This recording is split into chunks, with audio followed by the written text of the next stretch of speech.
اپنے گھر کے آنگن میں حضرت عائشہ صدیقہ، حضرت سودا جناب حفصہ اپنے سین میں جب بیٹھتی تھی نا تو دیوار کی طرف منہ کر کے بیٹھتی تھی، دیوار کے ساتھ لگ کے دیوار کی طرف۔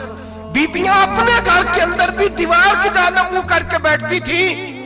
لوگ پوچھتی، بیبیاں پوچھتی کہ اپنے گھر میں بھی دیوار کو منہ کرنے کا مطلب؟ کہتی ہو سکتا ہے کوئی چھت پہ چڑھے اچانک نظر پڑے تو ہم چاہتی ہیں پھر بھی ہمارا چہرہ نظر نہ آئے اسے، پھر بھی ہمارا چہرہ نظر، ہم اپنے گھر کے اندر بھی پابند رہتی ہیں کہ ہمارے چہرے نظر نہ آئے۔ خدا را بڑے پیسے زندگی میں لوٹائے ہیں، 1000 1500 برقعے پہ بھی خرچ کرو، وہ گھر لے جاؤ، وہ اماں کو بھی دو، بہن کو بھی دو، بیوی کو بھی دو، اس کو کوئی یہ پہن لے، اس لیے کہ جب تو حضرت فاطمہ کے طریقے کا پردہ کرے گی تو تیرے آنگن میں سیدہ زینب کی طرح کی بیٹیاں پیدا ہوں گی، وہ اس سنت پہ چلنے والی بیٹیاں تیرے آنگن میں آئیں گی۔ خدا را میرے بھائی آج یہ نیت کرو، یہ ارادہ کرو اور اپنے گھروں کو پردے کا پابند بناؤ۔ اگر ایک بیٹی پردہ دار ہو گئی تو کئی خاندان پردہ دار ہو جائیں گے، اگر ایک بیٹی پردہ دار ہو گئی تو کئی گھرانے سنوریں گے، کئی جگہ پہ نور پھیلے گا۔ اے عرش کے مالک، اے میرے محبوب کے خدا، تجھے واسطہ ہے میرے محبوب کی بیویوں کا اور تجھے صدقہ حضور کی شہزادیوں کا۔ اے اللہ اتنا کرم برسا، اتنی رحمت برسا کہ میرے وطن کی بیٹیاں اور میرے وطن کی مائیں بہنیں بچیاں یہ سمجھ جائیں کہ ہماری نجات صرف حضرت فاطمہ کے برقعے میں ہے، حضرت عائشہ کے پردے میں ہے، سیدہ خدیجہ الکبریٰ کے حجاب میں ہے۔ اللہ کرے یہ سمجھ جائیں اور یہ جب بھی سجدہ کریں تجھ سے حیائی مانگیں، یہ تجھ سے جب بھی سجدہ کریں یہ تجھ سے اپنے لیے چادر تطہیر اور پردہ تنویری مانگیں۔ اللہ کرے مجھ بے عمل کی منہ سے نکلے ہوئے لفظ کسی کے دل میں تاثیر بن کے اتریں اور پھر دنیا کے اندر یہ رواج عام ہو کہ ہر کوئی پردہ کرے، ہر کوئی با پردہ ہو جائے۔ اے اللہ تو تاثیر نازل فرما۔